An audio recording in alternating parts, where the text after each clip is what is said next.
Good morning বন্ধুরা, পায়েলের cooking হাউসে সকলকে স্বাগত।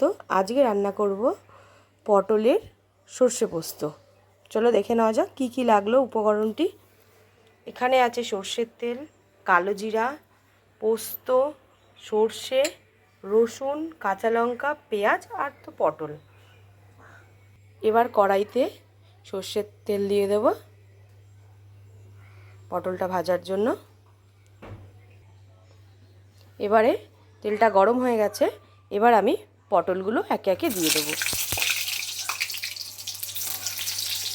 পটলটা যাতে না ছেটে তার জন্য আমি একটু হলুদ দিয়ে দিলাম, যাতে গায়ে তেলটা ছিটে না আসে। একে একে সব পটলগুলো দিয়ে দেবো।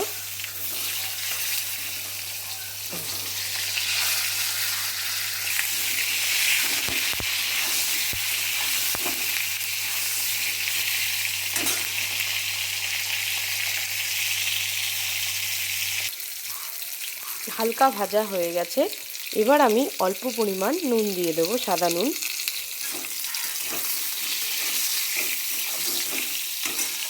পটলগুলো লাল লাল করে ভালোভাবে ভাজা হয়ে গেছে, এবার আমি আস্তে আস্তে এগুলো তুলে নেব।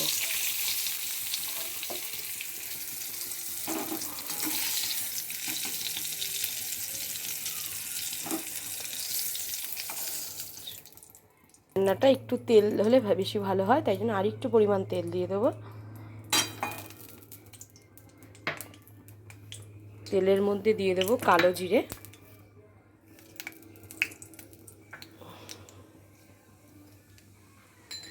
পেঁয়াজ কুচি,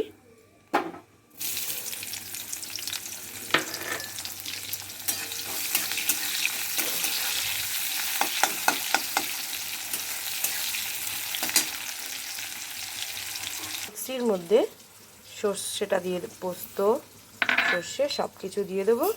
সঙ্গে এই যে কাঁচা লঙ্কা আছে, কাঁচা লঙ্কাটা দিয়ে দেবো, রসুন দিয়ে দেবো,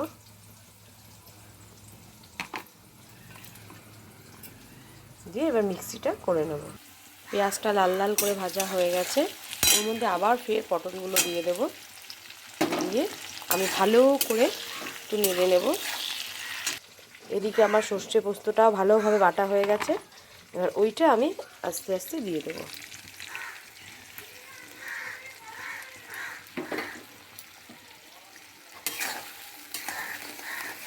ওর মধ্যে স্বাদ মতো নুন, হলুদ গুঁড়ো,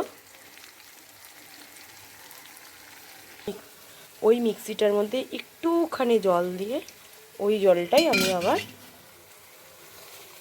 দিয়ে দিচ্ছি ওখানে।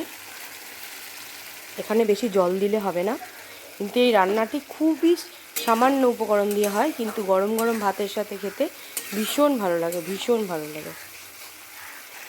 2-4 দানা চিনি,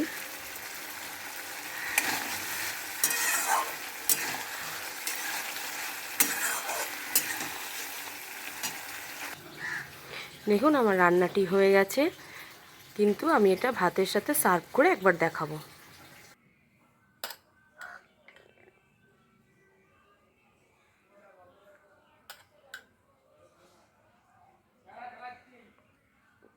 দেখো বন্ধুরা, এটা আমার চ্যানেলে নতুন ভিডিও। হ্যাঁ, এবার আমি একটু হয়তো আমার ভুল হচ্ছে, কিন্তু তোমরা সকলে এটাকে মানিয়ে নেবে। হ্যাঁ, আর এটাই একটাই কথা বলবো, চ্যানেলটাকে সাবস্ক্রাইব করে দেবে যদি ভালো লেগে থাকে।